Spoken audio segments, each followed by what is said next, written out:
Assalamualaikum warahmatullahi wabarakatuh. Waalaikumsalam warahmatullahi wabarakatuh. Hai guys, welcome back to Baper Bincang Bareng Pelajar bersama saya Salsabila, salah satu siswi dari SMA Negeri 4 Sidrap. Nah teman-teman, pada episode kali ini kita mengundang narasumber yang mungkin udah gak asing lagi nih, apalagi penonton setia Baper. Beliau adalah Bapak Dr. Andes Rustam MPD. Beliau ini juga sebagai kepala sekolah di SMA Negeri 4 Sidrap ini. Sebelumnya kayaknya kita perlu perkenalan ulang nih Pak. Dimulai dari Bapak asal di mana? Baik, ya pada episode sebelumnya saya kira saya sudah perkenalan. Ya, nama saya Rustam, kalau tempat tinggal saya di Langrang, London. Nah, oke. Jadi itu ya teman-teman perkenalan singkat dari Bapak. Kalau mau kenal Bapak lebih jauh, teman-teman juga bisa nonton Bapak episode 5. Di situ Bapak menceritakan banyak hal mulai dari riwayat pendidikan Bapak hingga kesibukan Bapak. Nah, jadi untuk teman-teman jangan lupa nonton ya. Jadi sebelum lanjut ke pertanyaan, seperti yang kita ketahui, pada tanggal 2 Mei, tepatnya hari Selasa 2023 itu memperingati Hari Pendidikan Nasional, di mana bertepatan dengan hari ulang tahun Ki Hajar Dewantara, pahlawan nasional yang dihormati sebagai Bapak Pendidikan Nasional di Indonesia. Jadi pada podcast kali ini kita mengangkat tema Hari Pendidikan Nasional. Dan langsung saja ke pertanyaan pertama. Menurut Bapak, kenapa pendidikan itu sangatlah penting bagi generasi muda? Oh iya, jadi terkait dengan pendidikan dalam rangka memperingati Hari Pendidikan Nasional tanggal 2 Mei, saya kira pendidikan memang sangat penting bagi generasi muda. Karena kita tahu bahwa generasi muda itu adalah generasi harapan bangsa. Jadi para generasi itu merupakan generasi yang akan mengisi daripada tongkat kepemimpinan estafet bangsa. Alangkah jangkanya kalau generasi yang dipersiapkan untuk masa depan bangsa ini tidak memiliki pendidikan yang mapan. Jadi memang perlu pendidikan sehingga bisa menambah pengetahuan wawasan generasi muda itu sendiri sebagai generasi harapan bangsa ke depan. Saya kira seperti itu. Oke, lanjut. Nah, bagi Bapak, makna dari pendidikan itu seperti apa sih Pak? Ya, jadi makna daripada pendidikan itu, jadi kita lihat dulu konsep pendidikan itu sendiri. Ya, kalau dalam konsep pendidikan seumur hidup atau dikenal dengan long life education, pendidikan itu dibagi menjadi 3. Ya, yang pertama adalah pendidikan informal, yang kedua adalah pendidikan formal, dan yang ketiga adalah pendidikan non formal. Pendidikan informal itu adalah pendidikan yang didapatkan semasa dalam lingkungan keluarga. Ya, saya kira kita masih balita mungkin, ya, kemudian menjadi anak-anak.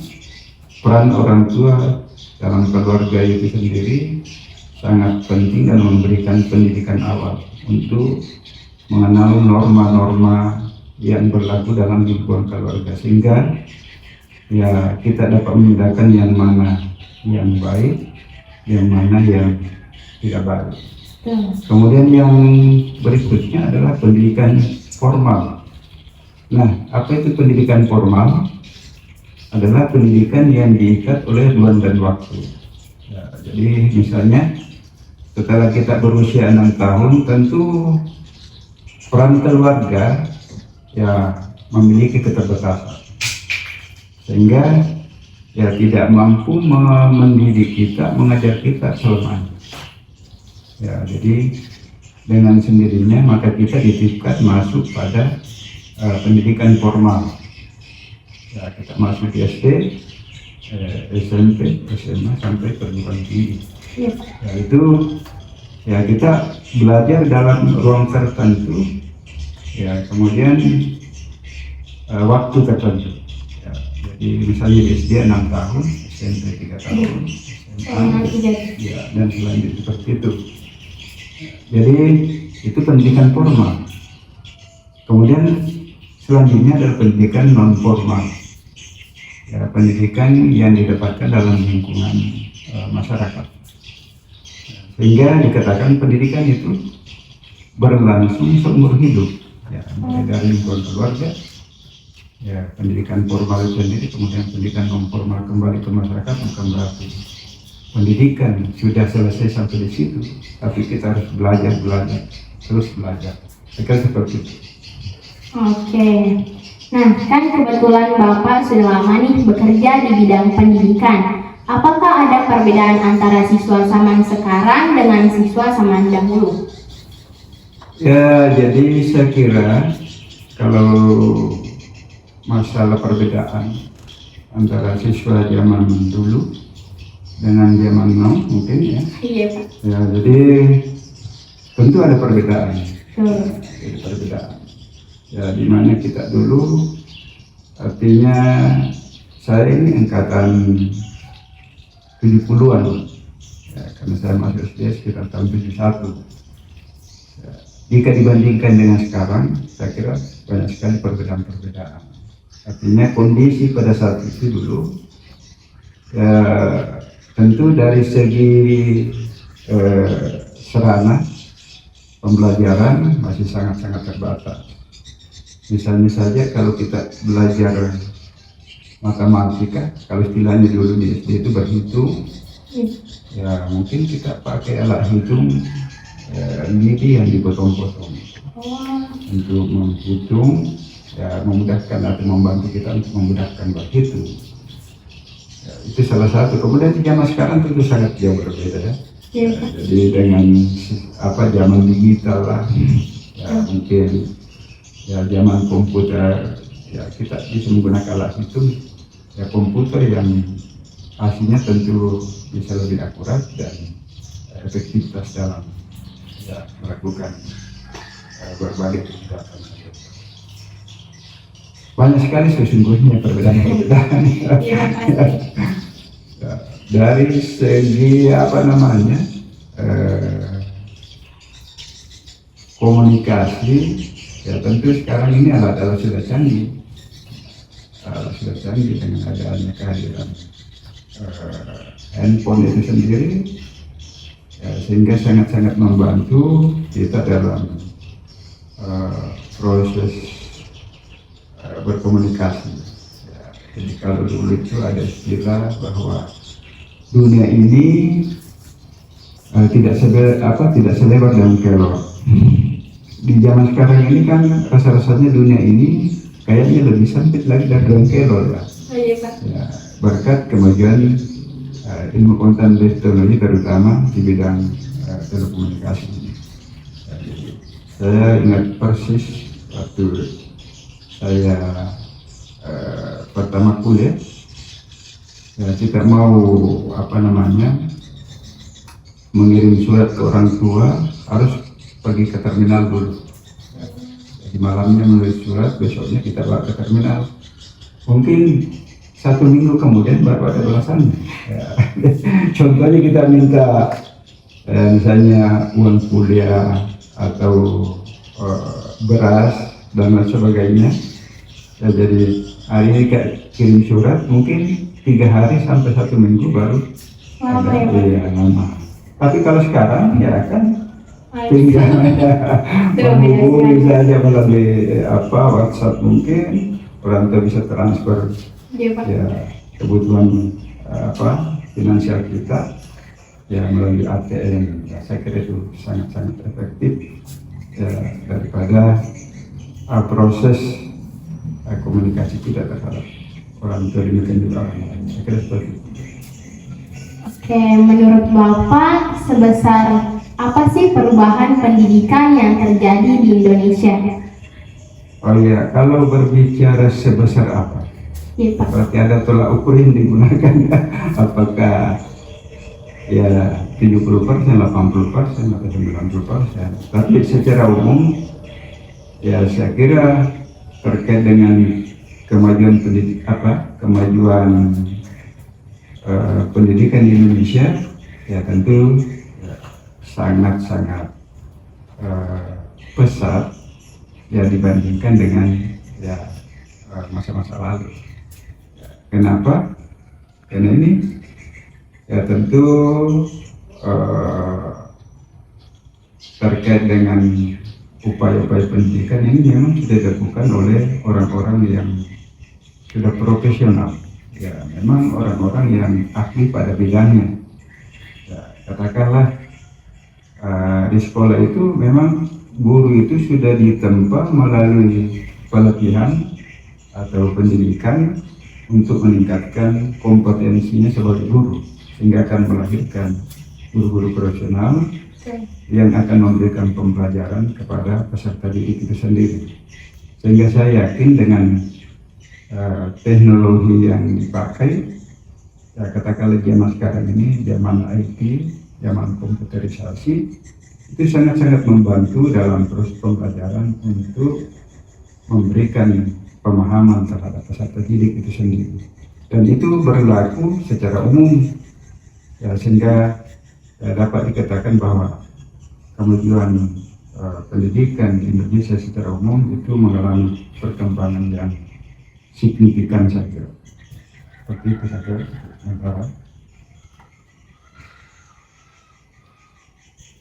Nah, oke, lanjut. Apa sih motivasi Bapak sehingga memilih untuk bergelut dalam bidang pendidikan ini? Ya, jadi yang menjadi motivasi bagi saya untuk berkecimpung atau bergelut di dunia pendidikan, saya pikir bahwa profesi guru itu adalah sebuah profesi yang mulia. Sebuah profesi, ya kenapa dikatakan sebagai sebuah profesi? Karena memang membutuhkan sebuah keahlian.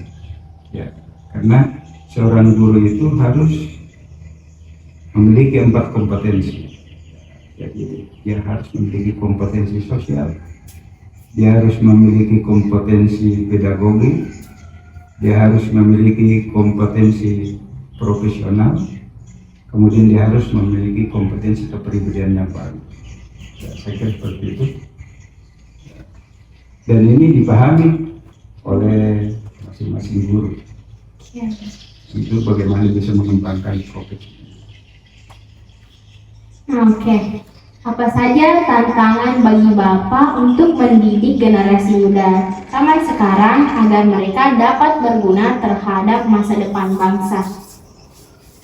Ya, jadi yang menjadi tantangan ya, dan yang lebih utama adalah masih adanya sekelompok siswa yang masih sulit untuk melakukan perubahan. Betul, banyak. Ya, masih banyak. Dan ini merupakan tantangan tersendiri ya bagi kita tenaga pendidik. Dan harapan kita ya yang pertama, siswa itu harus memiliki semacam komitmen untuk melakukan perubahan. Ya, itu harus dimiliki dulu.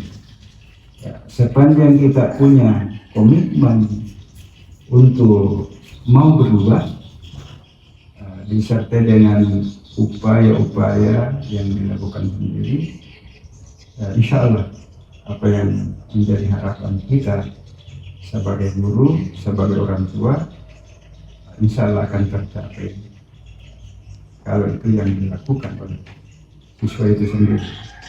Jadi adanya komitmen untuk berubah, kemudian harus belajar, insya Allah dengan belajar itu nanti sendirinya akan berubah menjadi sosok yang pintar, insya Allah.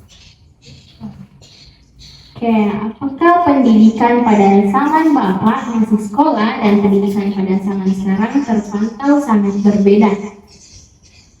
Terpantau Pak. ya? Iya, oh Pak. iya, saya terpantau. Ya, jadi itu tadi yang saya katakan dari awal bahwa pendidikan di zaman kita dulu di era tahun 70-an, ya 80-an, ya, saya kira jika dibandingkan dengan pendidikan di zaman sekarang, terdapat perbedaan-perbedaan. Yang kenapa? Karena mungkin masing-masing punya kelebihan, dan masing-masing juga punya kelemahan atau kekurangan. Ya, kalau dari zaman dulu, kalau kita diajar oleh guru kita itu punya perasaan, artinya ada semacam ketakutan. Ya, kita tidak berani bicara sembarangan dengan guru kita di dalam kelas. Jangankan di dalam kelas, kalau kita bertemu di luar, ya, kita merasa segan, merasa takut. Ya, jadi dari segi karakter kita waktu itu betul-betul menghormati, ya, guru. Artinya walaupun kita diberikan hukuman, misalnya tidak bisa menghafal atau tidak bisa menghitung, ya maka dengan sendirinya kita diberikan sanksi, apakah berdiri di depan kelas atau bahkan dipukul dengan mistar panjang. Tapi itu kita anggap biasa-biasa saja. Tapi di zaman sekarang, ya, iya seperti itulah, dicubit saja, dijewer saja sudah melawan. Ya, artinya mereka merasa keberatan lah. Iya, Pak. Ya, sehingga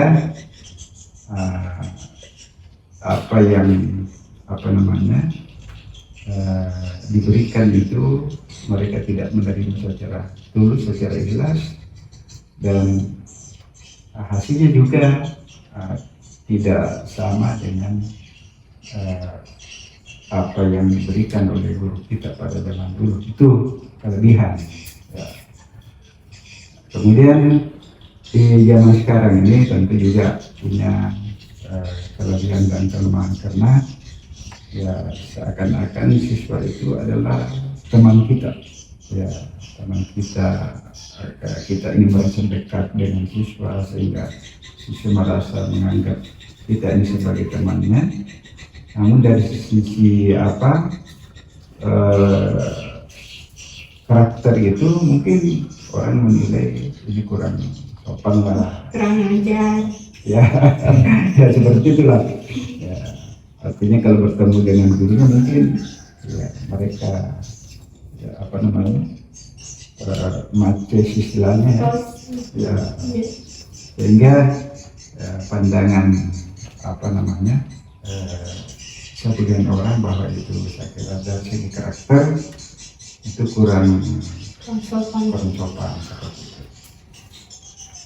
Nah, oke. Pada zaman Bapak masih sekolah, bagaimana sih metode-metode yang digunakan tenaga pendidik untuk mendidik para siswanya? Ya, itu seperti yang saya katakan tadi, metode-metode itu artinya kalau ada tugas yang diberikan, ya kalau tidak selesaikan tentunya ada sanksi yang diberikan.